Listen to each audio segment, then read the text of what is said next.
In September 2014, we interviewed a model management company in Shanghai. This was a large foreign company.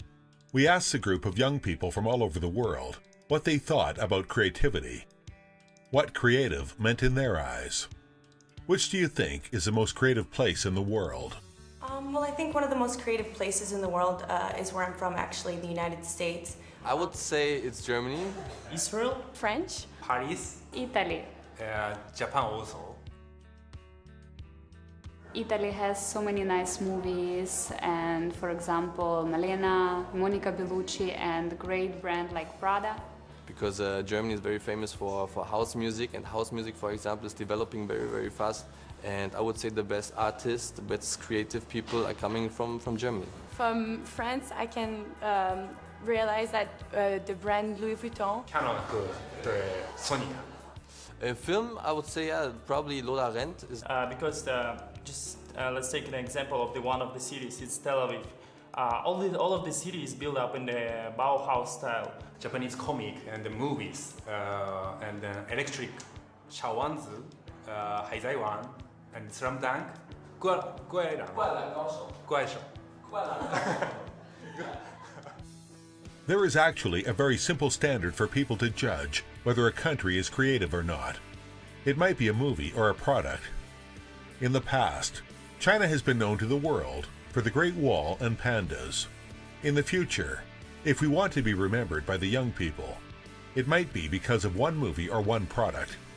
This will be the creative style that represents China. China's creative industries are evolving quietly, so this might be ignored still. But when we ask them about China's unique element of creativity or of corporations, they could still feel it. I think everything grows so fast here. They're working hard, but they are so fast. Very, very fast.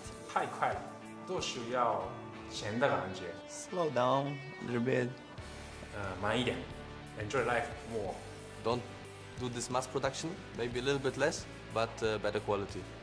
Even though the Chinese creative industries are evolving very quietly, they still feel how fast China is growing. Velocity is the trademark of the Chinese creativity. If you want to know about China, you need to learn why China focuses on speed.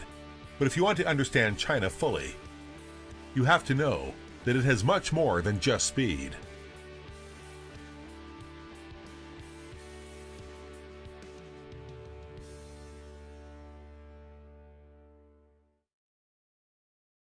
In the Chinese language, chuangyi is one of the favorite terms of the Chinese people. It can be simply understood as to create new thoughts and ideas. It is the opposite of common and ordinary. The Chinese people also use words like chuangqin, chuangzaoli to represent the generalized meaning of creativity, whereas in English, it is translated as creative, idea, originality, or even innovation. In history, the Chinese is one of the most creative peoples. Gunpowder, compass, printing, and paper making, the four great inventions, have left behind a string of glorious footsteps to the world. Since the creativity of a nation relies on its culture to be relayed in the previous interviews, why do they still think China's creativity depends on its low cost of labor?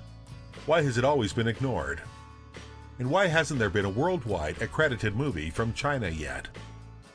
That China counts on the advantage of the low cost of labor in the past is incorrect, because before the Chinese culture goes global, the Chinese corporations and brands must pave the path of globalization. And these corporations and brands rely on creative business practices. The world knows Disney and Hollywood spearhead the Americanization of its culture. But few have realized that the American brands like Coca-Cola and McDonald's had gone overseas and spread the American culture seed a time ago. Coca-Cola Company was founded in 1886. By 1906, it entered into Canada, Cuba, and Panama for overseas expansion. In 1927, Coca-Cola came to China for the first time. In 1979, the third week after China and the United States re-established foreign diplomacy, the first batch of Coca-Cola landed in Beijing through Guangzhou via Hong Kong. On the other hand, Disney was founded in 1925. In 1930, Snow White screened in China's theaters. In 1983, the first overseas Disneyland was in Tokyo. In 1986, after signing an agreement with CCTV, Disney's Mickey Mouse and Donald Duck was aired on CCTV every Sunday at prime time, 6 p.m. It is fair to attribute Disney's overseas culture success to Coca-Cola's seeding. South Korea, another Asian country like China, has spread its culture swiftly overseas in the past few years via entertainment. In 2014, the Korean TV series My Love from the Star swept throughout Asia. It became the #1 hottest searched word in several countries. But the success we see today is actually the heavy lifting done by Samsung Electronics and Hyundai Motor and other Korean enterprises over the past few decades across Asia, and with their core values and culture to the users through their products. 在今天，在很多人都在仰望迪士尼或者好莱坞，它所有这种文化产业带给全球的影响的时候，其实很少人去想到，今天为什么迪士尼跟好莱坞它会影响到全球，是因为在可口可乐跟麦当劳比它更早的全球化。我们可以用一个比喻文化跟商业创意的关系。我认为一个文化呢，就相当于一个蛋糕上面的奶油，而商业呢是下面的蛋糕。在数字时代，我们可以去比较，一本书也好，一个电影也好，它可能只能在1年当中一个时期对你产生一点影响。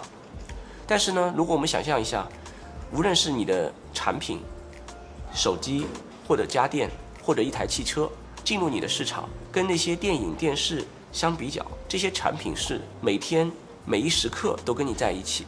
那些商品代表国家意志的产品，它更能够给你一些文化的传递。In 1982, Coca-Cola acquired the Hollywood film group Columbia Pictures. It immediately topped the news buzz in Hollywood. Robert Goizueta, the president of Coca-Cola, believed that in order to further Coca-Cola's strength, they must add cultural taste to the brand, while consolidating its iconic American image. Likewise, Japan also employs its cultural products to reinforce the nation's business status. Back in 1968, partnering with the then world's largest record company, CBS, Sony established a joint venture, CBS-Sony.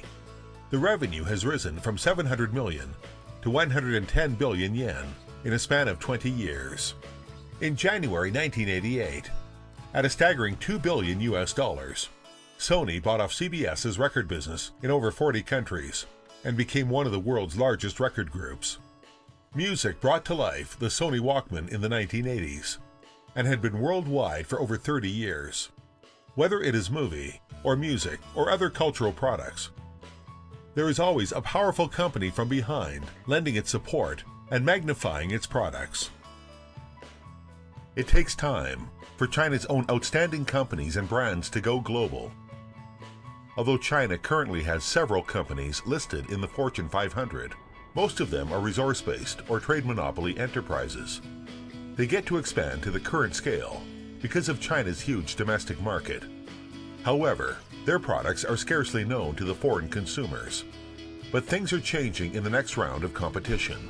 The Chinese enterprises will display their business creativity and velocity. Business creativity arises from and is led by the corporations and their organizations. Its goal and mission is to deliver business value. Because of the developed market economy, business creativity is very mature in capitalistic countries in Europe and America. Currently, Apple Incorporated, founded in 1976, is recognized as the most creative company in the world. Apple is a representative of business creativity and a model of industrial design. Its core idea in business creativity is to produce perfect products, with the in-depth analysis and research provided by its product design team. Through the industrial design, user experience, and technological innovation, all highlight the final standard of Apple's creativity, which is the users love your products. Whether it is a MacBook, an iPod, an iPhone, or an iPad, they all made Apple Inc. gain both fame and wealth. In the year of 2013, Apple Incorporated's annual revenue was 170.91 billion US dollars.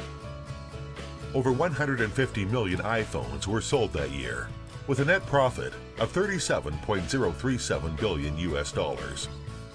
More than 600 billion US dollars in market value was gained, making Apple a definite superpower in business. Likewise, on the road, Chinese corporations are also growing rapidly.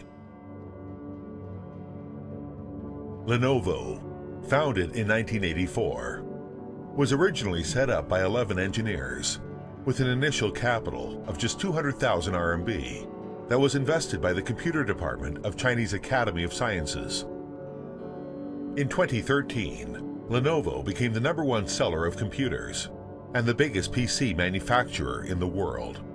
By March of 2014, with a turnover of 38.707 billion US dollars, Lenovo successfully entered the Fortune 500 list.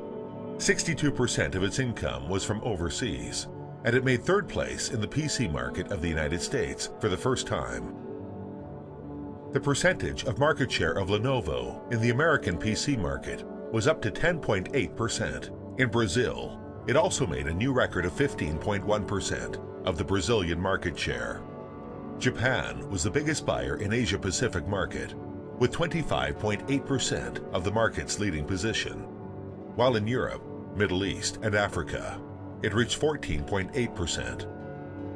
Almost in every area, the percentage went up to double-digit share of the market, becoming one of the top 3 companies worldwide.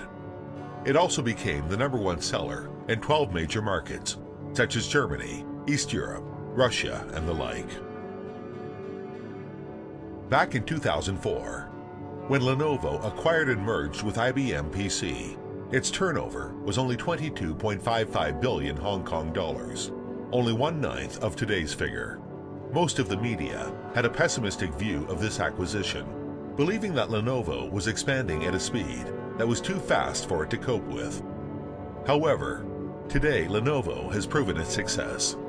More importantly, the logo of Lenovo has appeared to every consumer's eyes all over the world, along with every single Lenovo product. It is prepping the future to bear and deliver Chinese culture. Behind all of this are Lenovo's outstanding business creativity teams, especially the product designing team's hard work. In 2013, Lenovo won the Best Design Award at the world's most prestigious industrial design award, German Red Dot. This is the first time a Chinese corporation gets this prize in the 60 years of Red Dot's history. This proved that Lenovo's team designing skills have reached a world-class level. Yao Yingjia, the vice president, as well as the first designer of Lenovo, is the hero who accepted the prize on behalf of Lenovo from German Red Dot. 我是1996年，就是实际上确实就是第一个设计师。 然后到2000年的时候，大概有20几个人；08年左右的时候，就已经是差不多接近200人了。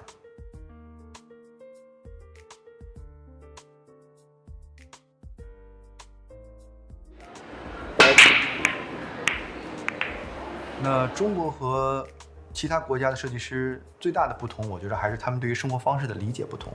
我们组建一个国际化的团队的目的，也不是为了把国籍放在那儿看起来很好看。 而是希望它有不同的文化的背景的碰撞。当你的工作的元素里面充满了不同的文化和不同的人才的这种独特视角的时候，那是一件很 enjoy 的事情。而中国的一些设计人才，或者是在中国这样一个特殊的高密度成长的一个市场里面，它是可以体验到的，并且引发很多的思考，并且形成很多的积累。我们谈到效率的时候，其实我们不能简单的去追求效率，而应该去看它的领先性。我也经常把它说，如果是一个成熟的企业的话，如果它能够提前的去做这种前瞻性的预研和技术积累的话，然后能够经过一段时间的孵化，上市的时候它仍然是领先的，甚至是引导了一个新的市场的话，我觉得这样的一个企业的综合的研发和它的创新能力，才是一个比较好的体现。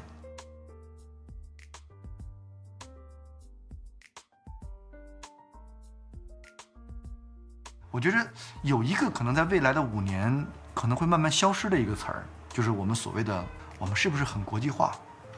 我觉得可能应该更多的讲我们是不是更加的多元文化。我觉得这可能是一个更客观和有自我认知的一种态度的一种说法。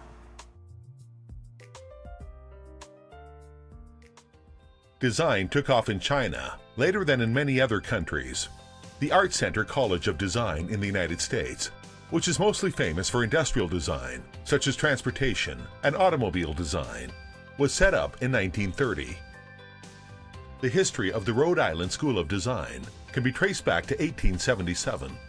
But in the early days of New China, there weren't any design schools that focused on teaching or training business creativity.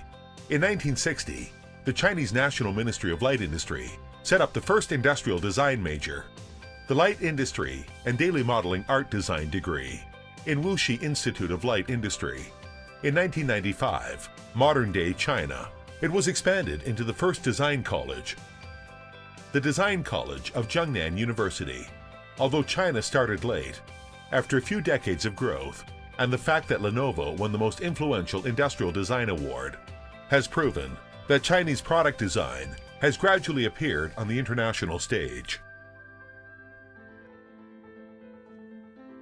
Walking into Huawei's Research and Development Center in Shanghai, you will be amazed how both of their hardware and software are just as good as other foreign research institutes.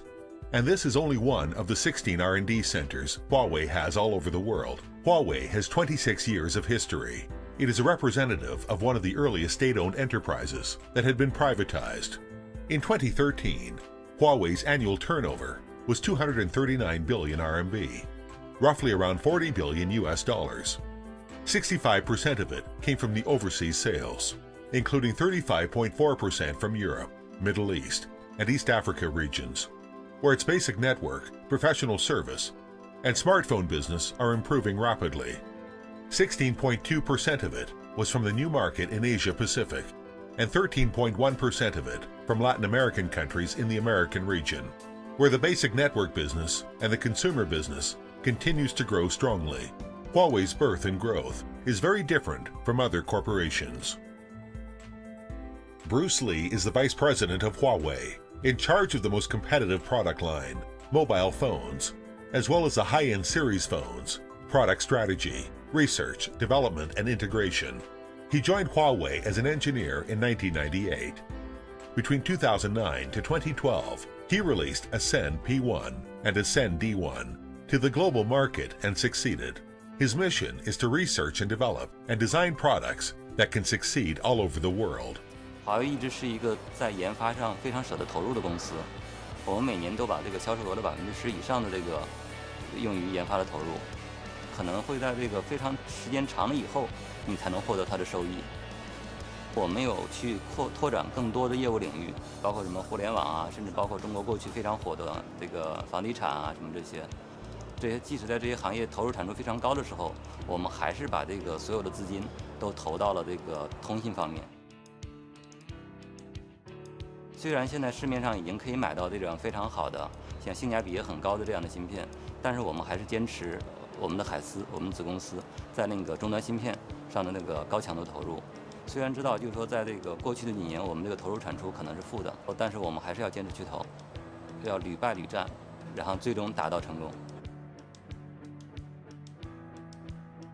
Spearheading the Chinese corporations on the global stage, Lenovo and Huawei have been working long and hard on the boulevard of globalization.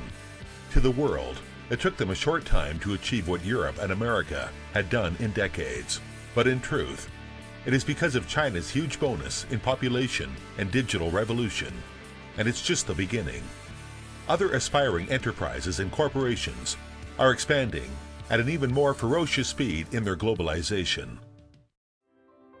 Headquartered in Beijing, Xiaomi was founded in April 2010. It is a mobile internet company specialized in smart devices.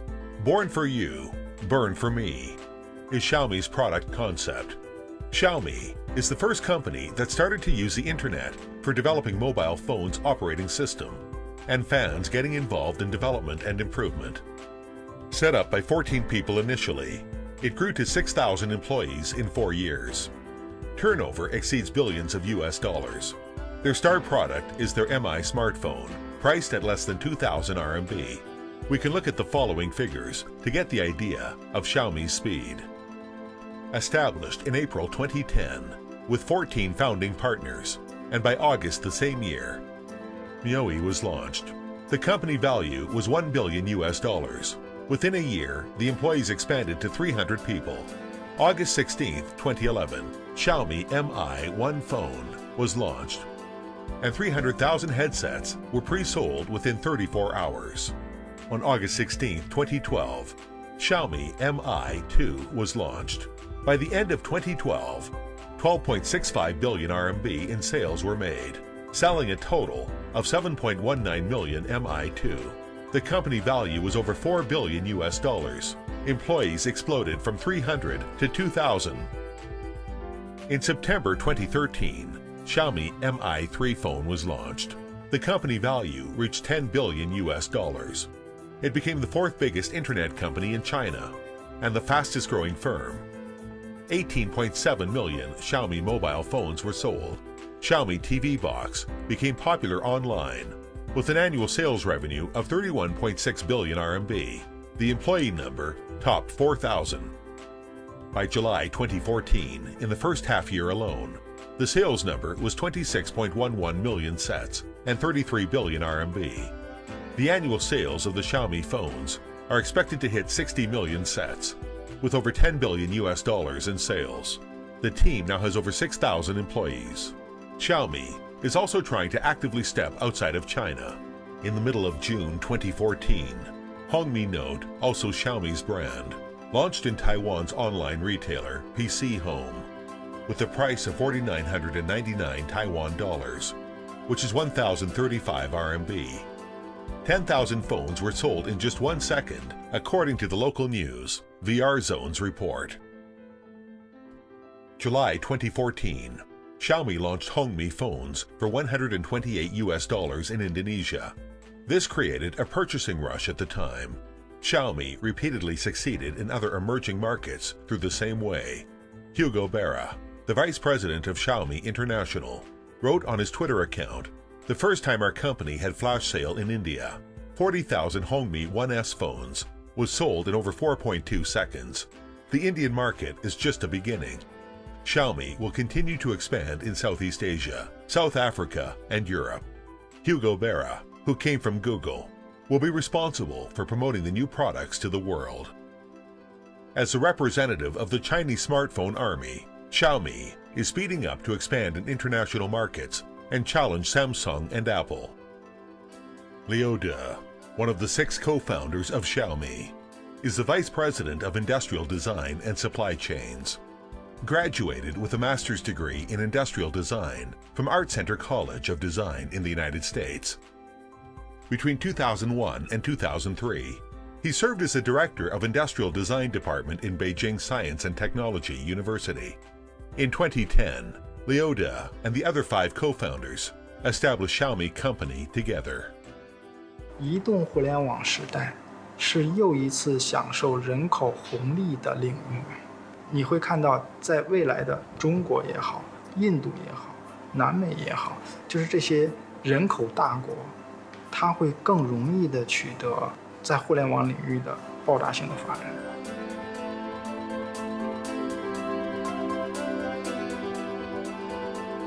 今天我觉得是中国的市场需求到了，所以你能看到各个公司都重视，设计公司都比原来活得更好，然后政府的政策也开始倾斜这个领域，所有这一切都是源于市场的需求和竞争到了今天这一步。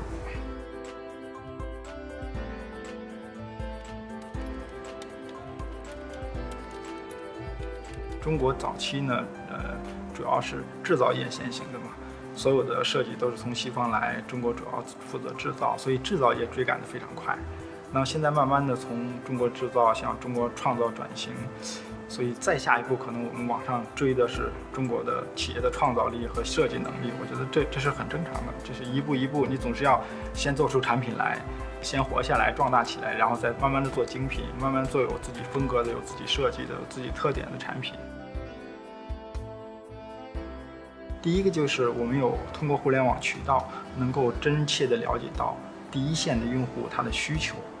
第二句话是说，我们也是通过互联网渠道能够动员第一线的用户参与到小米产品的设计里来。第三个优势是我们可以向大家提供精品的产品，并且性价比很高。在小米向海外推广的过程中啊，就是依赖这3个优势来推进的。我们今天如果用价格来定义高端手机，这是不正确的，因为手机高端与不高端是跟它的配置、性能、外观、工艺，跟它是不是价格卖得贵是两码事。所以小米因为没走传统渠道，是完全互联网渠道的，我们上来就比别人省了1半的费用，所以说价格已经不是来评价一个手机是不是高端的指标了。比较这几家公司的话，就是苹果和三星，他们理论上说都是属于上一个10年里非常优秀的公司，下一个10年里是不是属于他们，那完全看它是不是能顺利的转型，能够满足下一个10年的需求。但小米从一出生开始，它就是属于下一个10年的公司，我觉得应该这样理解这个。When we interviewed Liu De, he said that demand is awakening, and this is a particularly critical point. A 2013 report from the World Bank calculated GDP according to PPP. Since the 1980s, in just over 30 years of history, China's GDP has grown by 47.4 times, while Europe, Japan, and the United States grew by merely 4.3, 4.1, and 4.3 times. But the gap between China and them has shortened from around 40 times in 1980 to only 4 times today. As Maslow's theory of necessities has stated, when people are still focusing on their physical needs and safety needs, creativity culture has no soil to grow. With the growing of our GDP, China's consumer demand is awakening, the time when the market is fully activated. It is also a huge opportunity for the promotion of business creativity. Tencent is the most successful Chinese internet company. Headquartered in Shenzhen, it was founded in November 1998. Provides users with one-stop online life services as the goal. It provides internet value-added services, online advertising, e-commerce, and more. In the second quarter of 2014, its communication tool QQ's monthly active accounts reached 829 million. The highest number of concurrent users online reached 206 million at its peak. It is China's most influential mobile internet company. Tencent currently has a team of more than 20,000 people, more than 50% of which are R&D personnel. Tencent's 2013 total income was $9.913 billion, 60.437 billion RMB, including an operating profit of $3.148 billion, 19.194 billion RMB. In 2014, the company's value went over $150 billion for the first time. Even if the income is already such a large base specification, compared to 2012, Tencent still maintained a 38% growth. A very important reason behind this is because of its other flagship product, Weixin, or WeChat. WeChat was launched by Tencent's Guangzhou R&D department in early 2011. It is an application that sends picture and text messages, as well as video calls. It supports group chat and other online social activities. The speed of its development is amazing. By the 29th of March 2012, WeChat exceeded 100 million users within 433 days, with an average growth rate of 230,900 per day. By the 17th of September 2012, WeChat reached 200 million users within 172 days, with an average growth rate of 581,400 per day. By the 15th of January 2013, WeChat reached 300 million users within 120 days, with an average growth rate of 833,300 per day. WeChat is similar with WhatsApp from the United States and Line from Korea. They are all mobile social apps, but WeChat is more innovative from a product perspective. It is featured with Moments, public accounts for corporations, combined with mobile payments, and well-designed personalized features, such as Shake, which have been welcomed by users. It can be said that WeChat is truly an international perspective app that has the ability to compete internationally. Also, because of this, in April 2011, the English name of Weixin, WeChat, officially entered overseas markets. The same year, in October, WeChat started to support traditional Chinese language interface and allowed users from Hong Kong, Macau, Taiwan, the United States, and Japan. These 5 regions to bind a phone number with their WeChat accounts and added an English language interface. The same year, in December, WeChat implemented support for SMS registration in 100 countries worldwide. In Southeast Asia, including Hong Kong, China, Taiwan, China, Singapore, Malaysia, Thailand, Vietnam, Indonesia, and India. Both Apple App Store and Google Play, WeChat is in their top 20 download lists. And once in Taiwan, WeChat was number 1 in both of the downloading lists.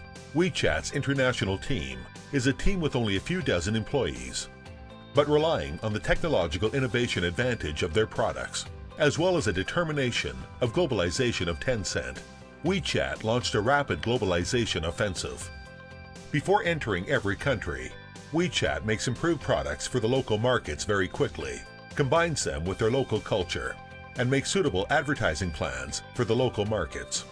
Another reason why it needs to be so fast is because competition in internet products is very heated. If they lost the first mover advantage, as a follower, it would be very difficult to go beyond and seize any market share from WhatsApp and Line. On August 15, 2013, the number of WeChat overseas users exceeded 100 million. During the 2014 World Cup in Brazil, WeChat signed the Argentinian national team captain, Messi, and Brazilian national team player, Neymar, as a spokesman, advertising WeChat's online activities on TV all over the world in prime time, and expanding users worldwide. Meanwhile, within the shortest possible time, shot dozens of ads showing on TVs of different countries and regions. In every advert, they use the most popular local celebrities and local creativity to get close to its users, especially in Thailand, Indonesia, Malaysia, Philippines, India, and Italy. The markets had great response. By the end of the second quarter of 2014, the combined monthly active accounts of Weixin and WeChat has reached 438 million. Compared to the traditional manufacturing industry, relying on products and sourcing mode, WeChat only took 36 months, entering into more than 100 countries. Not only was just speed, but also behind their successful marketing strategies, brilliant products, and their perfect execution. Whether it is Lenovo, Huawei, Xiaomi, or Tencent, we have seen that in the field of product innovation, China has already stepped onto the international stage. In addition to the progress in product innovation, Chinese enterprises' marketing business creativity is also quickly catching up. Many great product ideas ultimately fail in the market due to insufficient marketing support. Chinese companies are increasingly aware of this, so besides adhering to product innovation, they pay more and more attention to enhance the brand and business creativity of advertising.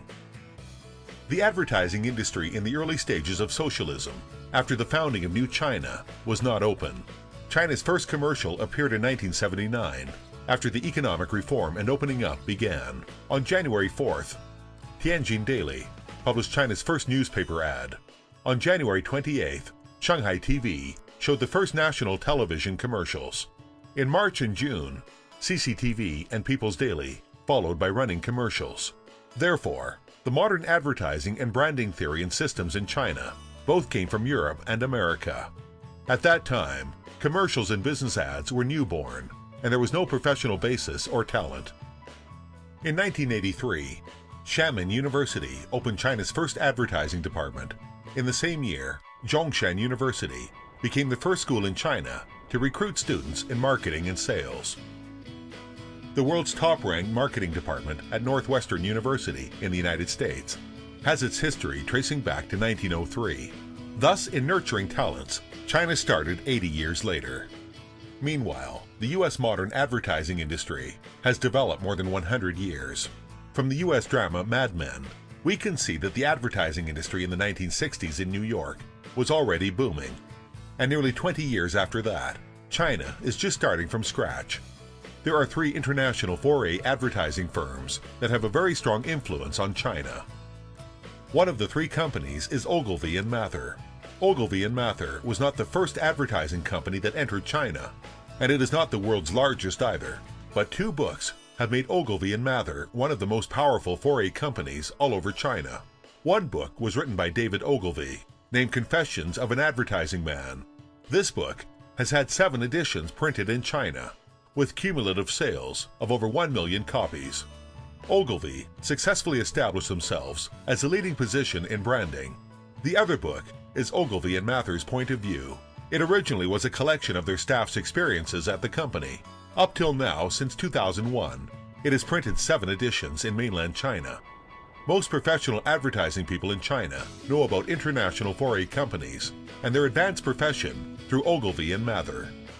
Another company is Bates. It brought unique selling proposition, USP, to China. This theory was introduced and became a well-known classic strategy in advertising industry at that time. The last company is Zenith, which was formed in October 1996 by the merger of 2 media departments of Saatchi & Saatchi and Bates, 2 of the world's leading foray advertising companies. In the following 20 years of developing, this model successfully became a giant amongst Chinese media corporations. It should be said that these international foray advertising companies have taught us the knowledge of advertising to make Chinese enterprises understand how to market and position their brand. For example, we should mention Procter & Gamble. Procter & Gamble is the world's largest advertiser. In 2013, its global revenues were up to $85.12 billion US. P&G spends more than $9 billion US to invest in business creatives every year, including advertising, public relations, special events, etc., establishing the brand in the consumer's minds. So P&G is also honored as brand leader. The world's largest consumer goods company was established in 1837. In 1988, China's first joint venture company was established in Guangzhou. It brought with it international products, as well as advanced commercial advertising and branded management philosophies. In 1989, Rejoice entered China. Procter & Gamble's way of using commercials, its presentation of product benefits, its media advertising, and its offline sales promotions help China's enterprises understand how creative commercials can help companies build brands and promote sales.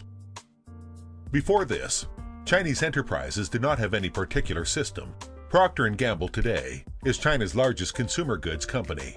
Rejoice, Safeguard, Olay, Pampers, Tide, and Gillette are all leading brands in their respective product areas. Meanwhile, China is one of the fastest-growing markets of P&G's global sales. The sales in China now rank 2nd in the world market. Xu Youjia, a Renate company, is the Vice President of Communication. He served as a Director General Manager of Procter & Gamble in Hong Kong since the year 2000. He has over 15 years of experience in the Greater China region. He is currently in charge of the communication and public relations in Guangzhou, where he witnessed the growing of China's business creativity. 我们派了一个人进来，他就拿了一堆产品，然后呢，他就给消费者试用。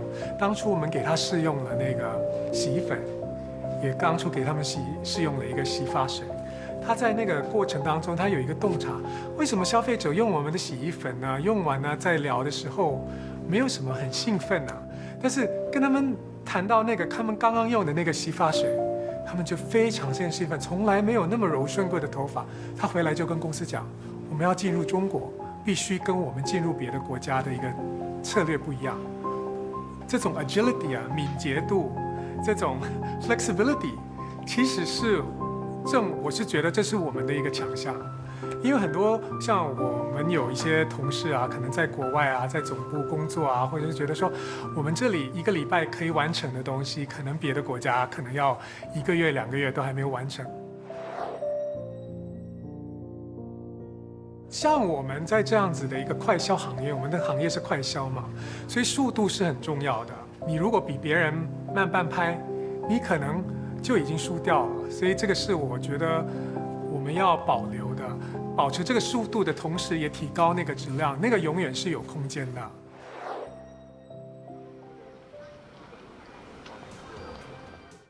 Compared to these international brands, Chinese companies are learning and growing very fast too.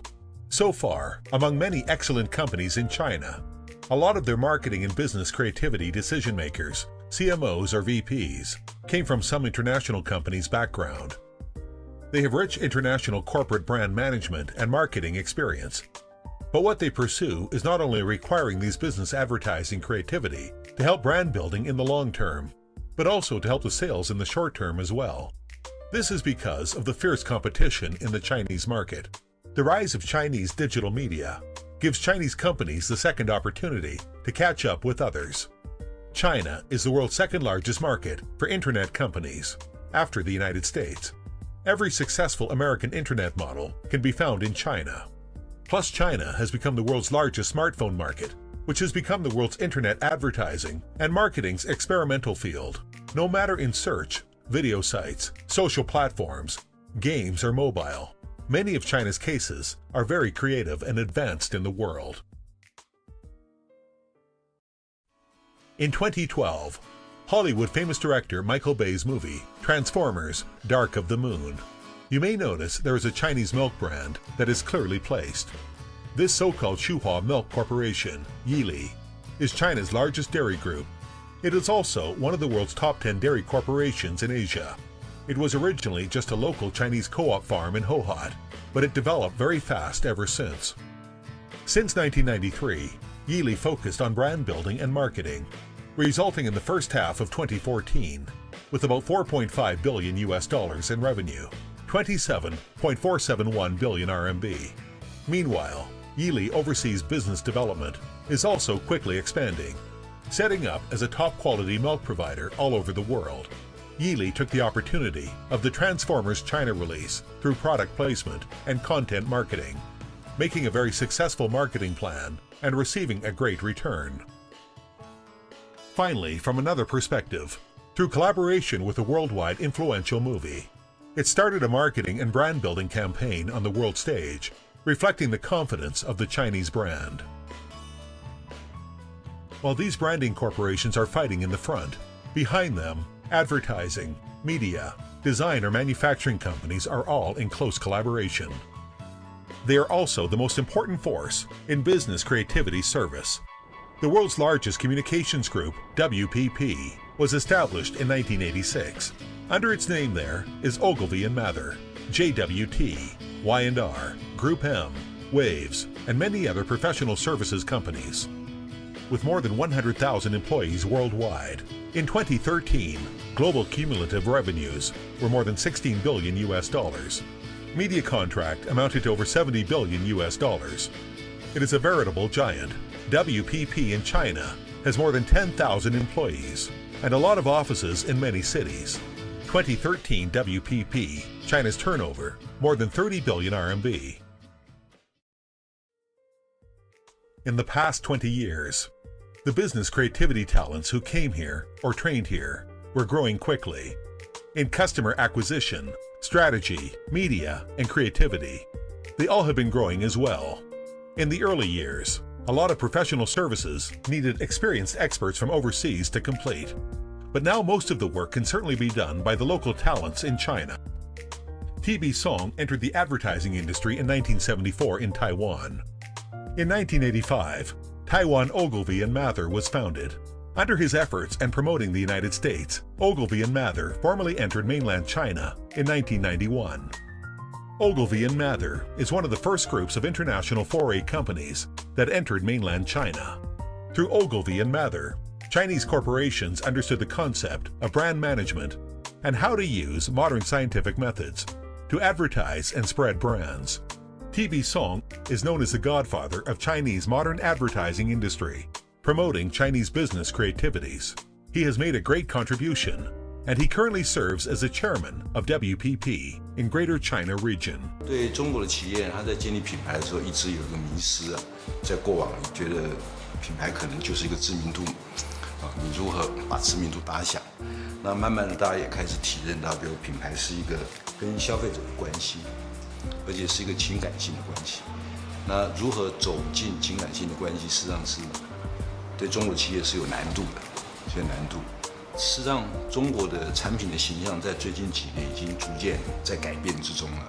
它不是以前的所谓的价钱很便宜，然后质量不好。那当国外的消费者接触到我们的产品，接触到我们的品牌，这个情形就会改善。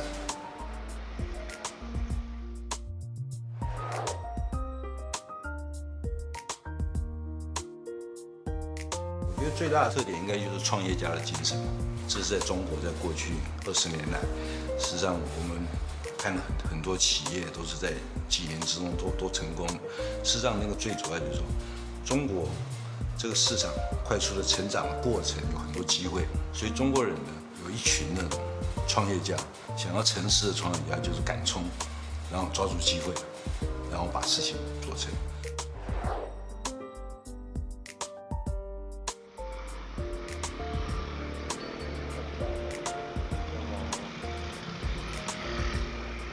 中国的文化、中国的电影、中国的娱乐、中国的音乐这些东西如何逐步的在全世界普遍化或让人家接受，那这个都需要时间的。有这个为基础之后呢，所谓中国的创意或者中国的广告创意才能够逐步在全世界各地呢被普遍的接受。中国最大的特点就是人才无限只在于说你能不能找到人，然后去培养他们。所以最重要的是找对人。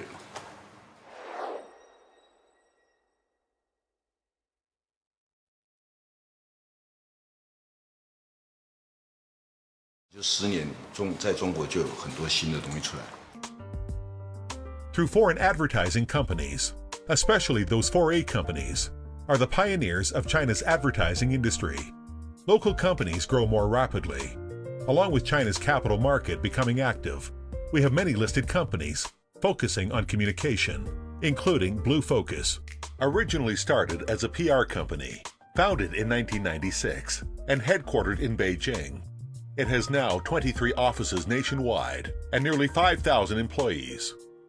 In early 2010, the Blue Focus was listed on the second board market and became the first listed Chinese PR company. In the first half of 2009, operating income was only 143 million RMB, which was less than 25 million US dollars. However, the first half of 2014, the number reached 2.6 billion RMB in revenue, approximately 450 million US dollars. Its value has increased 18 times in 5 years. The market value is nearly 300 billion RMB. Domestic Chinese capital market gives local communication companies almost 40 times of price-earnings ratio. Compared with WPP and other communication groups, local ones get 3 times more capital premium, and that allowed them to grow more rapidly. During the first visit of the famous international 4A company, Gray Worldwide's global headquarters in New York's Madison Avenue in 2005, I was shocked by seeing a 37-floor building with more than 1,800 people working in it. And 10 years later, in Zhoushan Chao Building, the headquarters of Blue Focus in Beijing, there are more than 4,000 people working there. In 2013, Blue Focus invested 350 million RMB shares in a veteran British international public relations company named Huntsworth, headquartered in London. Meanwhile, Blue Focus also acquired the world's leading social media communications company from the UK named We Are Social, with 82.84% of the shares, in order to obtain and share its talents and tools inside such an innovative digital marketing company. And in July 2014, Blue Cursor acquired 75% of the shares of the world's leading industrial design company, Fuse Project, with 290 million RMB, which was founded in 1999 and headquartered in San Francisco.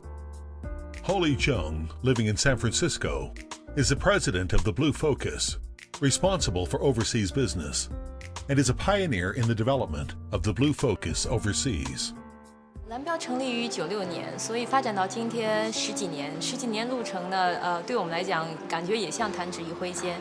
那要是从整个国际的这个传播行业的发展来讲，其实不会仅仅是一个跟随者的角色，它甚至在一些方面会是一个这个倡导者和领导者的角色。我们现在开始做一些全球化的并购，像大家都已经了解到的。那这个中间包括我们在英国有投资2家公司，一家是 Harmsworth Group， 这个是一家老牌的这个英国的公关集团。第2家就是 Wear Social。那最近我们做了一件事情，大概大家会发觉比较有趣，就是我们在旧金山湾区硅谷那一带收购了一家公司叫 Fuse Project。Fuse Project 呢是全球顶尖的一个设计公司。收购这个企业时候受到很多问题，包括就是说你以前是一个所谓的公关的或者做广告的公司，怎么会想到来收购一个设计公司？因为很大程度上我们是希望能够把一个整个品牌的 story 通过不同的渠道，但是以统一的这个 message 能够那个传播出来。那 Fuse 在这一点上是非常有优势的。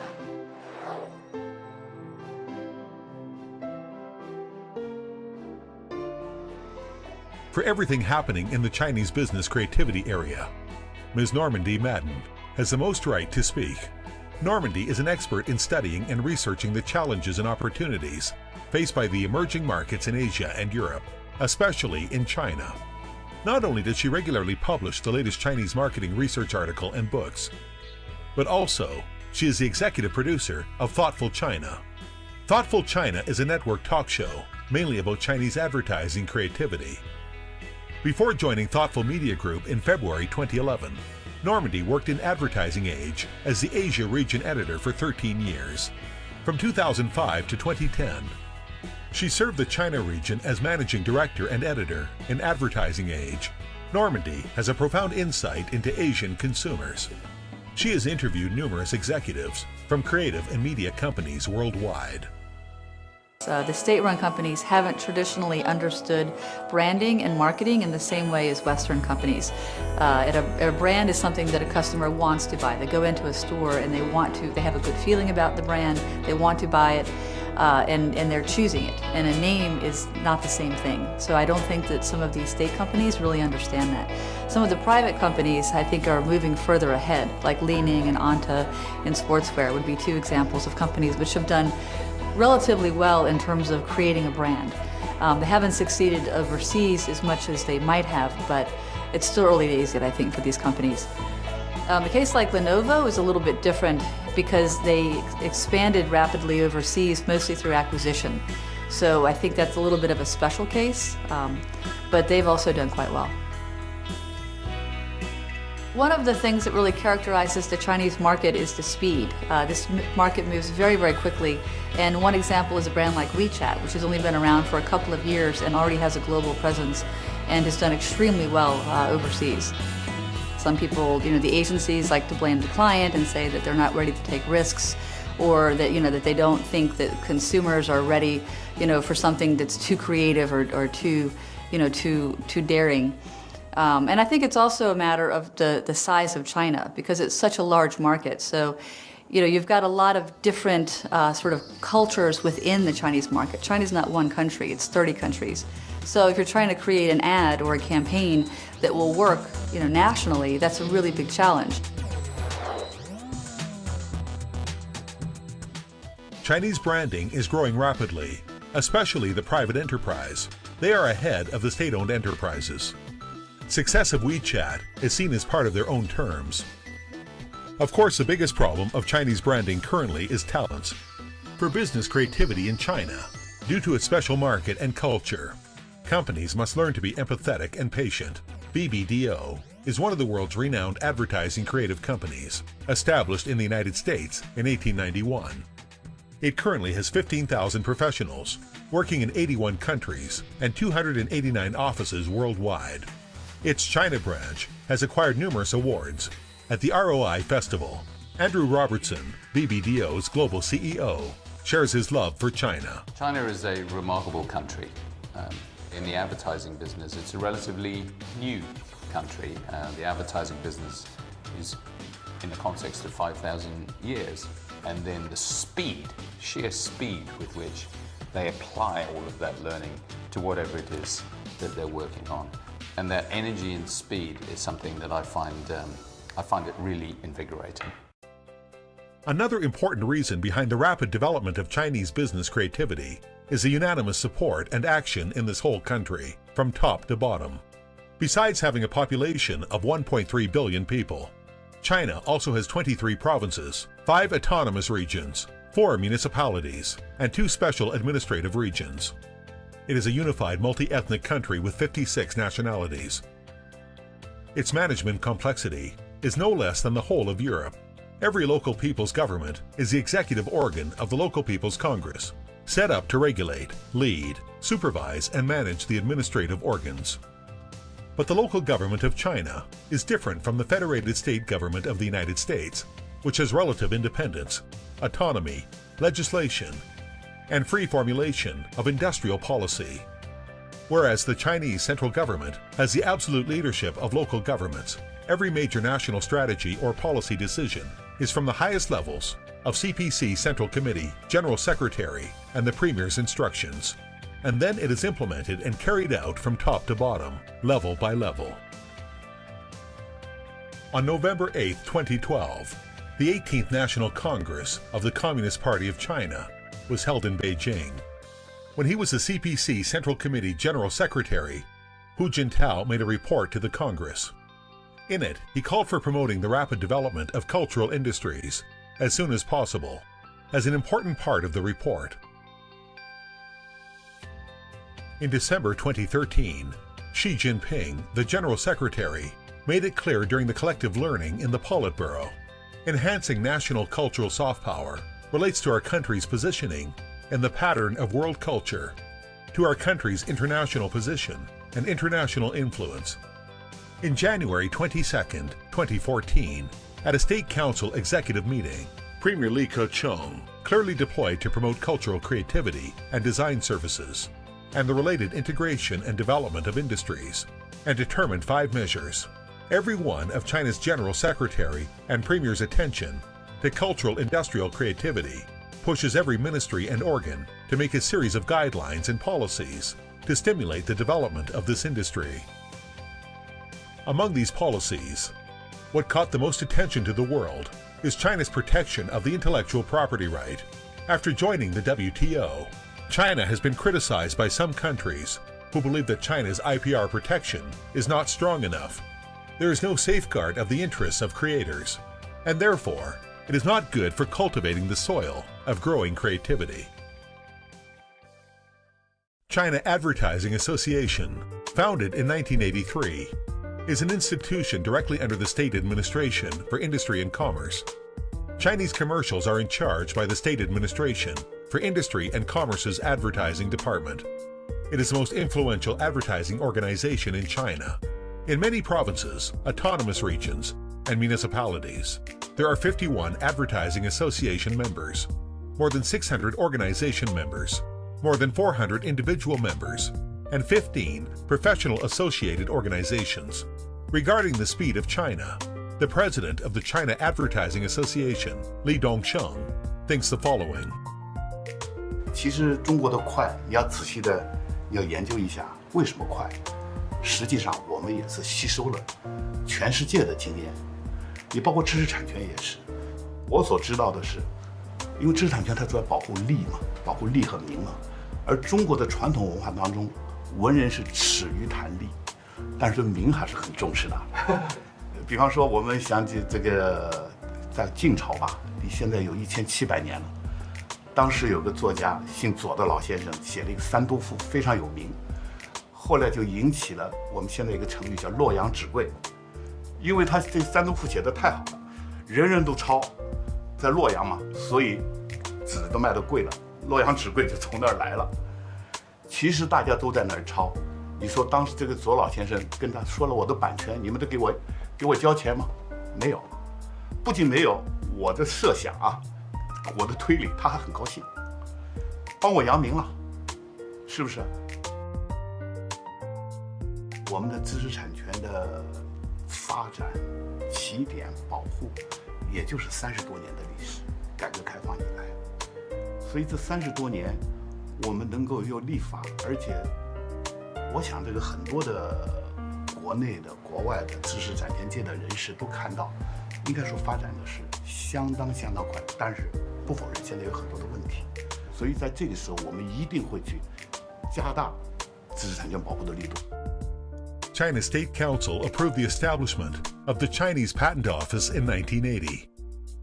In 1998, it was renamed as the State Intellectual Property Office. Back in 1787, the word patent was written into the U.S. Constitution. In 1802, the U.S. National Patent Office was established in Washington. The Chinese government has only 3 decades of experience. To be asked to do it as well as a country that has over 200 years of history is unfair.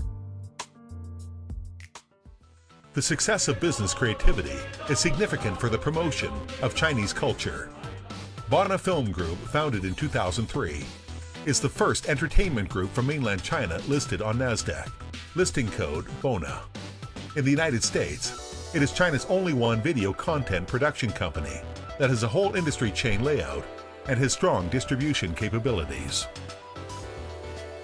The main business segments include film and television production, film distribution, theater investment, cinema management, advertising and marketing, talent agent, and so on.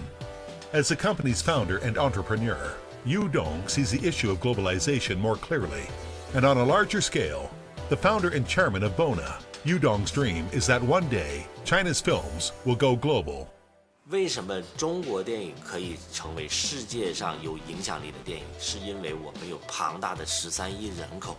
就说如果我们要进入好莱坞市场，实际上是要拍英语片的，这是一个基本前提。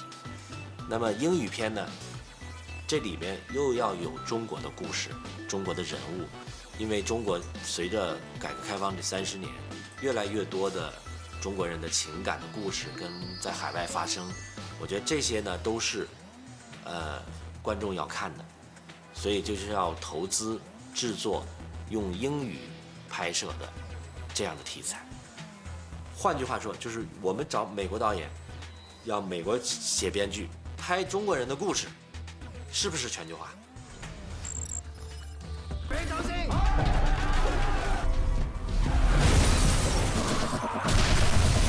窃听风云的1、2、3，我们准备把它翻拍成北美的时候，过去我们《无间道》只是卖了一个重拍权，但是这一次不同，这一次是我们要求一半一半的投资，我是投资方之一，然后把它拍成一部英语片。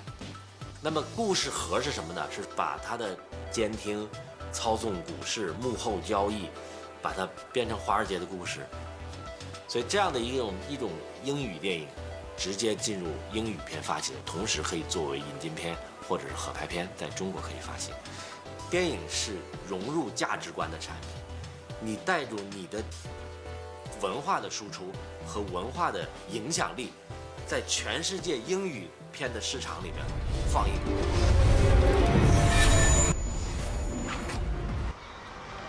On September 19th, 2014, the Chinese internet company Alibaba was officially listed for trading at the New York Stock Exchange, closing at $93.89 on the same day, with a 38.07% increase. Its market capital reached $231.439 billion, exceeding Facebook to become the second largest internet company after Google. The figure tops the GDP of Portugal, while in a traditional economic sphere. China's companies need time to grow to compete on a global sphere, while in the new economy, especially in the internet industry, China has 4 seats in the 10 most valuable internet companies in the world, while the other 6 belong to the United States. Michael Moritz, the U.S. venture capitalist, partner at the renowned venture firm Sequoia Capital, commented on his LinkedIn page. Since Alibaba topping the world's largest IPO, with a market capital of $1.7 trillion worldwide, for the top 50 most valuable internet companies, $530 billion and 15 companies are contributed by China. In 2014's list, there are no Chinese semiconductor, networking, enterprise software, or storage companies. But 10 years from now, everything will be different. an influential persona in the U.S. venture capital industry. Michael Moritz's comment predicted that the Chinese enterprise's globalization will not stop here. They will attract more attention from the world. With its unique speed and rhythm, the Chinese market will continue to grow and expand in the next decades. Many notice how fast China has developed recently, but the hard work, the learning and innovation has much less seen.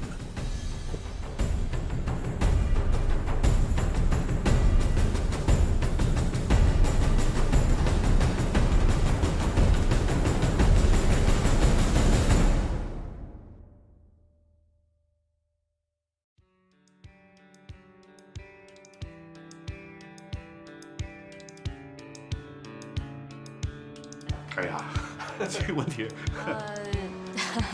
喝酒和关系，这的确是事实。就是尊重，然后要真实。